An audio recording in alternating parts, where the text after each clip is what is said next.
Hello, Algebra 2 students. For Bell, we are looking at graphing lines using intercepts. We're finding the x and y intercepts. I just want to take you through a few of these. If you weren't in class, the x-intercept of a line is where the line crosses the x-axis, and the y-intercept of a line is where the line crosses the y-axis. So in finding the x-intercept, since the x-intercept is the line,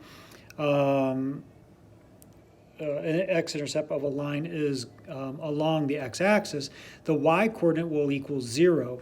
To find the x-intercept of a line, just plug in 0 for your y equation. And then the same holds true for finding the y-intercept, just in reverse, that since the y-intercept of a line is along the y-axis, the x-coordinate will equal 0. So to find the intercept of a line, plug in 0 for x in the equation. So taking a look at this first problem, if y is 0, I'm just going to cover up y, and I'm just looking at a here. So if I cover up y, I have 2x equals 4. If that was 0, I mean, it would just be 0. We wouldn't have anything there, right? So we have 2x equals 4. And I just divide both sides by 2, and here's my x-intercept, x equals 2. And then if x equals 0, 2 times 0 is 0, so I just have positive y, or just y equals 4. My answer is y equals 4. So I go to where x is 2 on the x-axis and y is 4 on the y-axis, and I just draw a line. That's it. So my x-intercept is 2, 0, because remember y equals 0 for the x-intercept. Y, plug in 0 for y, plug in 0 for y. My x-intercept is 2. And then y-intercept, following the directions, and again, I have 0, 4.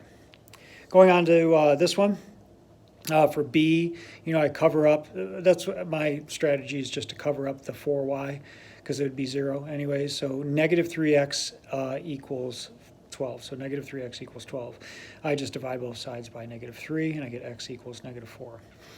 This one, I cover up the negative 3x, I get 4y equals 12. So 4y equals 12, y equals 3. Okay, so I go to negative 4 on the x-axis and 3 on the y-axis. Looks like that, looks like that. Negative 4, 3. Remember, this is my x. It would help if they label the axes. X and y. My x, my y. Okay.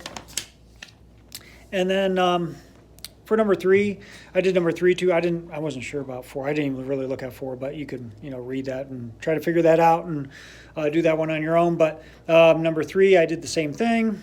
I end up with 5 and negative 5. So 5 and negative 5, 5 on the x, negative 5 on the y. And then for D, you could pause this if you need to write all this. I end up with 2 and 4. So 2, 0 and 0, 4. 2 and 4. 2 and 4 this way. There we go. X-axis and y-axis. All right. Going on to x and y intercepts. Taking a look at just the odd ones.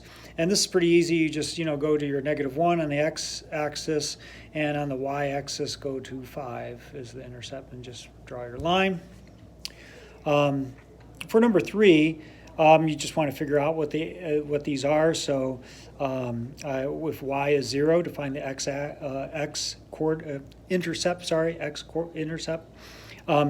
I'm going to divide both sides by 6. So 5 divided by 6, so it's 5/6. And if x is 0, my y-intercept is y equals 5.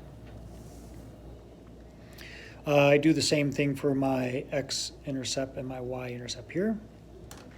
Over on the back, you have to graph them. So I figure out, when y equals 0, what my x-intercept is, and when x equals 0, what my y-intercept is. Be careful, this is negative y. This ends up being negative y. Negative y equals negative 4. I don't want to know what negative y is. I want to know what positive y is. So I got to pretty much multiply both sides by a negative 1 in order to change that sign. Or if you're thinking, if I do to one side, I do the other. So if I change a negative to a positive on this side, I change a negative to a positive on this side. So that becomes y equals 4. And then the last one here, I solve for my x ends up being like 1 and 7/9, so almost 2. on the x. And then y ends up being -4. I divide both sides by a -4. 16 divided by -4 is -4, so I go down here and just connect the dots. Okay. So hopefully this helps, and good luck with finding your x and y intercepts.